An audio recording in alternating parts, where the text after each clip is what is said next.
আমি তোমার গার্লফ্রেন্ড হতে পারবো না। প্রথমে তোমার মুখ দেখো বান্দরের মতো। যদি তুমি আমার গার্লফ্রেন্ড না হও তাহলে তোমাকে আর কারো গার্লফ্রেন্ড হতে দেবো না আমি ছাড়া তোমাকে কেউ ছুতেও পারবে না। আইডিয়া পেয়েছি একটা।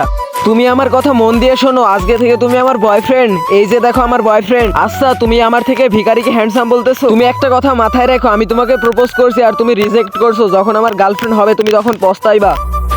এ নাও পানি। তুমি এখন আমার বয়ফ্রেন্ড হয়ে গেছো। তোমাকে একটা পার্টিতে যেতে হবে আমার সাথে, কিন্তু তোমার সাথে আমার একটা জরুরি কথা আছে। এদিকে আসো। আজকে আমার মোবাইলের রিচার্জ শেষ হয়ে গেছে, তুমি আমাকে 300টা টাকা দাও। আরে ইয়ার, আমি কোথায় ফেসে গেলাম? এই নাও টাকা, এবার চলো তুমি আমার সাথে।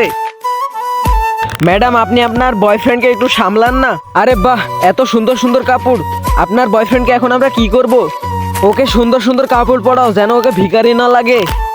আরে এটা কি হইতেছে? আজকে তো আমি মনে হয় সব থেকে ধনী লোক হয়ে যাব।